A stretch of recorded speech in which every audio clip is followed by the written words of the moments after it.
Today, I'm going to give you 5 tips on how to take your practice from accepting insurance to going non-assignment and having your patients pay up front.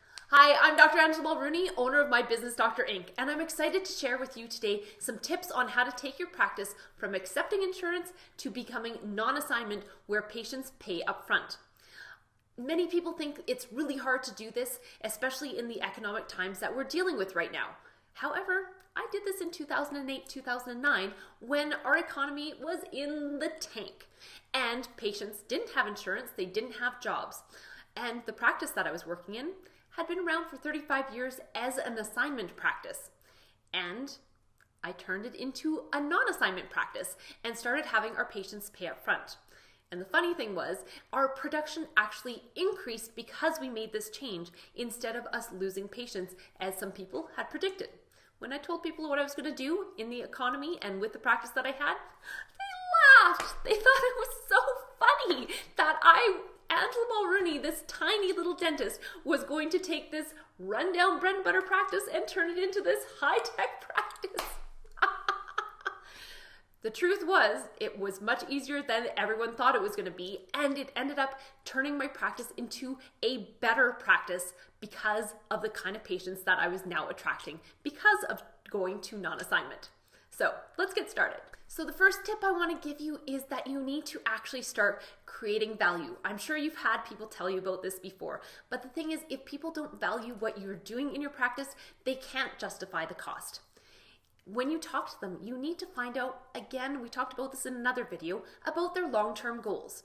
If their long-term goal is to keep their teeth, then when a problem comes up that needs to be fixed, it's easier to get them on board with doing the treatment because they want to keep their teeth.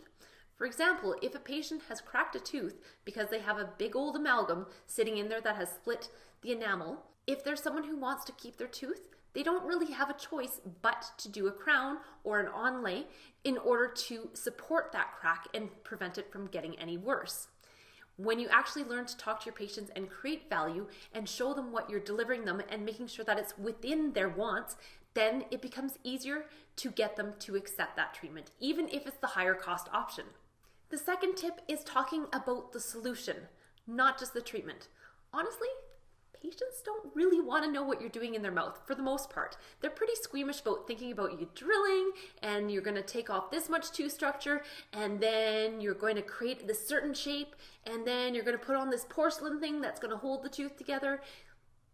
They don't care. And most of the time, what you're saying is going over their head.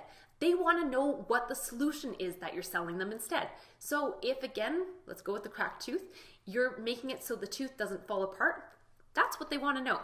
And they want to know how much it's going to cost and that this is going to help prevent future breakdown. Telling them the minute details is just going to freak them out and maybe make them not want to get the procedure done anyway, because now they're thinking about all the yucky things that are going to happen while you're working on them. So eliminate that part of the conversation and get to the point about the solution and what it's going to cost. The third tip is reminding patients that the insurance is actually theirs. That is a benefit that they have that contributes to doing the care that they need to get done, but it is just that, a benefit, and it is theirs. As a clinic, you should be happy to help them to try and navigate the mess that it can be with insurance, trying to talk the right lingo in order to get approval. And you should be happily giving them the records that they need and the documentation to get the approval. But once it's at the insurance company, it is the patient's responsibility to get the reimbursement. And if you can actually eliminate that from part of your day, it actually frees up a whole bunch of time for your admin to actually deliver better care to the patients. Now they have time to actually talk on the phone and have a really good conversation with the people who are first contacting your clinic. They have time to take care of the patients who are standing there trying to get checked out and figure out what needs to go where. If you have someone whose head is down in the computer all day trying to figure out the insurance, that wastes a lot of time that isn't actually necessary. So think about that and actually start making patients take responsibility for their insurance. The fourth tip is letting patients know that the treatment that you're providing is based on what they want and need, not on what the insurance says they're going to pay for. This is one of the biggest fallacies with insurance is Depending on which plan you have, you may have amazing coverage. We had patients who could do an implant a year and as many crowns as they wanted, and then we had patients who could barely get a filling covered. And the thing is, you can't treatment plan based on insurance because you would be doing the patient a disservice. So if you see something that's needed, you need to let them know why it's needed, what the solution is, and how much it's going to cost, and yay, if their insurance will help pay for it. But that is not the basis of how you actually figure out what your patient needs. And they need to be reminded of that sometimes, because they a lot of times have become so dependent on having practitioners treatment plan based on their insurance that they forget that that's not really the basis of how we are supposed to be providing them with ultimate care. So in summary, the 4 tips to taking your practice from taking insurance to becoming non-assignment are as follows. The first tip is create value for the treatment that you're providing. Number 2, talk to them about the reason for the treatment rather than the minute details that are going to freak them out. Number 3, get your patients to take responsibility for their insurance benefits.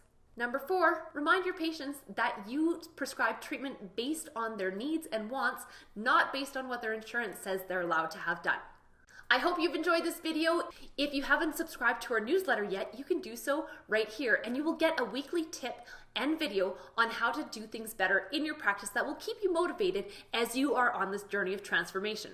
If you haven't set up a strategy call with me, you can do so right here, and you get 30 minutes with me to talk about you and how we can take your practice to the next level. If you haven't already subscribed to our YouTube channel, you can find that below, and make sure you give us a like.